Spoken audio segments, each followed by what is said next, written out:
नमस्कार दोस्तों, YouTube channel Verma academy पर आपका स्वागत है। लीजिए, आज व्याकरण का एक नया टॉपिक क्रिया विशेषण। इससे पहले मैंने आपको क्रिया के बारे में बताया था पिछले वीडियो में। आज हम क्रिया विशेषण पर चर्चा करते हैं। तो हमें इतना तो ज्ञान है पूर्व ज्ञान के आधार पर कि क्रिया किसे कहते हैं, अर्थात ऐसे पद जिनसे किसी कार्य के करने या होने का पता चले। तो यदि हमें क्रिया की जानकारी है तो क्रिया विशेषण हम अवश्य जानेंगे। यदि आपने मेरे इस चैनल को सब्सक्राइब नहीं किया हो तो पहले सब्सक्राइब कर लें ताकि आप तक अन्य वीडियो आसानी से पहुंचे। तो आइए, क्रिया विशेषण क्या है जानते हैं। क्रिया विशेषण, यहाँ शब्द देखिए क्रिया और आगे लिखा है विशेषण, यानी कि विशेषण किसका? क्रिया का। अर्थात इसको पारिभाषिक रूप से कहेंगे क्रिया की विशेषता बताने वाले। क्रिया की विशेषता, क्रिया की विशेषता बताने वाले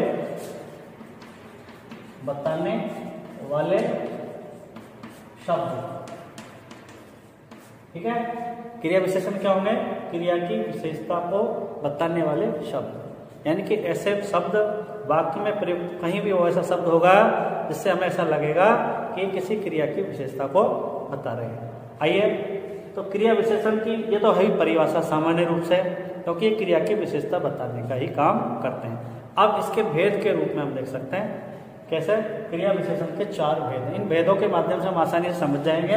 पहला भेद है रीतिवाचक क्रिया विशेषण। रीति, यहाँ देखिए यही परिभाषा रीति।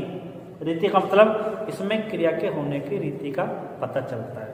और यदि हमें पहचानना है कि कैसे निकलेगा ये विशेषण, तो हम कैसे करके मतलब आगे सवाल खड़ा कर सकते हैं उस वाक्य में कि कैसे, इस शब्द को लगाकर यानी प्रश्नवाचक लगा करके हम पता लगा सकते हैं कि इस वाक्य में कौन सा पद ऐसा है जो क्रिया विशेषण के रूप में प्रयुक्त हुआ है। अर्थात ध्यान पूर्वक सुनिए, तो हम पूछ सकते हैं उसका सवाल कैसे कि कैसे सुनिए कि ध्यान पूर्वक। तो ये जो ध्यान पूर्वक शब्द आया है वो क्रिया की विशेषता बता रहा है। अर्थात सुनना कैसे है, देखिए मुख्य क्रिया क्या है?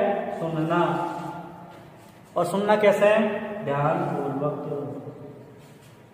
ठीक है, तो सुनना क्रिया कैसे हो रही है? ध्यान पूर्वक, यानी कि क्रिया की एक रीति है ना, क्रिया की विधि या उसका विधान बताया जा रहा है कि सुनना है ध्यान पूर्वक। बालक जोर से बोला, तो कैसे बोला? जोर से। तो बोलने की क्रिया कैसे संपन्न हुई? जोर लगा करके। वह अचानक आ गिरा, तो अचानक शब्द से भी देखिए आप कैसे गिरा? अचानक आ गिरा। तो ये शब्द है रीतिवाचक क्रिया विशेषण वाले। इसके बाद में इसका दूसरा भेद है, वो है परिमाणवाचक, यानी कि ये यहाँ पर ऐसे पद जो क्रिया के परिमाण का, अर्थात क्रिया कितनी संपन्न हुई उसका परिमाण बताएंगे। जैसे मैं बहुत थक गया। अब इस वाक्य में ले सकते हैं क्रियापद कौन सा? थकना। और इस थकना की क्या विशेषता बताइए? ये देखिए मात्रा देखिए, परिमाण बहुत, यानी कि बहुत शब्द बता रहे हैं। कितना थक गया? बहुत थक गया। तो आप इसका जवाब भी ले सकते हैं कितना है, कितना लगा करके आप इसका जवाब ले सकते हैं वाक्य से कि थकना क्रिया कितनी हुई? बहुत हो गई। तो ये बहुत जो शब्द है ये इस क्रिया की विशेषता बता रहा है। जैसे उतना खाओ जितनी जरूरत है, तो कितनी जरूरत है? उतना और जितना। तो ये भी क्रिया की विशेषता। उतना खाओ, खाओ कितना? उतना। तो ये क्रिया के परिमाण को बता रहे हैं, यानी क्रिया के परिमाणवाचक विशेषता प्रकट कर रहे हैं। ओके, इसके बाद आते हैं कालवाचक, यानी कि इसमें क्या होता है? क्रिया के काल का बोध होगा, यानी क्रिया कब घटित हुई। तो यहाँ पर सवाल पूछ सकते हैं कब घटित, कब लगा करके हम सवाल पूछ सकते हैं। इसमें प्रश्न पूछ सकते हैं कि शीला प्रतिदिन बाजार जाती है, यानी शीला कब बाजार जाती है? तो जवाब आएगा हमारे पास प्रतिदिन है। ये जानने की जो क्रिया घटित हो रही है कब हो रही है? रोजाना, यानी प्रतिदिन। तो ये प्रतिदिन जो शब्द है इस क्रिया की विशेषता बता। प्रतिदिन। पिताजी कल बाजार जाएंगे, तो कब जाएंगे? कल जाएंगे, ये समय का बोध होगा।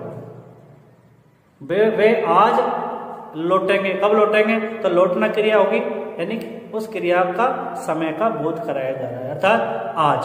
तो आज शब्द है वो क्रिया विशेषण है, और वो भी कौन सा है? कालवाचक क्रिया विशेषण। इसके बाद आते हैं, चौथा नंबर है वह स्थानवाचक क्रिया विशेषण, यानी कि क्रिया के होने का स्थान। जैसे एक वाक्य में देख सकते हैं, पिताजी बाहर खड़े हैं, तो खड़ा होना क्रिया कहाँ संपन्न हो रही है? बाहर। ये देखिए बाहर, तो ये बाहर जो है ये स्थानवाचक क्रिया विशेषण है, अर्थात ऊपर। जैसे दाल के ऊपर बंदर बैठा है, तो बैठने की क्रिया कहाँ है? ऊपर संपन्न हो रही है। कोई बाहर खड़ा है, कोई अंदर बैठा है, तो ये जो क्रिया है वो सब एक स्थान, उस क्रिया के होने का स्थान का इसमें पता चलता है, इसलिए इनको हम स्थानवाचक क्रिया विशेषण कहते हैं। तो क्रिया विशेषण क्या है? क्रिया विशेषण है क्रिया की विशेषता बताने वाले पद। तो मोटे मोटे शब्दों में हम जाने कि क्रिया की जहाँ विशेषता बताई जाए वो पद क्रिया विशेषण कहलाते हैं। तो ऐसे इसमें देखिए हमने 4 उदाहरणों से समझा था। पहले में ध्यानपूर्वक, यानी कि क्रिया के होने की रीति है, तो रीतिवाचक मैं बहुत थक गया, कितना थक गया? बहुत, तो ये परिमाण हो गया, मात्रा। ऐसे ही शीला प्रतिदिन बाजार जाती है, कब जाती है? तो ये काल का पता चल रहा है, तो प्रतिदिन, हर दिन, रोजाना, ऐसे शब्द आ जाएंगे। यहाँ पर पिताजी बाहर खड़े, कहाँ खड़े? तो स्थान आ गया कहाँ, इसको हम कहाँ लगा करके देख सकते हैं। देखिए है, ये ध्यान रखना है, कहाँ खड़े? बाहर खड़े, तो स्थान आ गया, तो ये स्थानवाचक क्रिया, यानी कि क्रिया के होने की रीति, परिमाण, काल और स्थान, इन चारों के आधार पर क्रिया विशेषणों के 4 प्रकार माने जाते हैं। तो मित्रों, ये था क्रिया विशेषण। यदि आपको ये वीडियो अच्छा लगा तो आप मेरे इस वीडियो को लाइक कीजिए, शेयर कीजिए, कमेंट कीजिए और चैनल को सब्सक्राइब अवश्य कीजिए। धन्यवाद।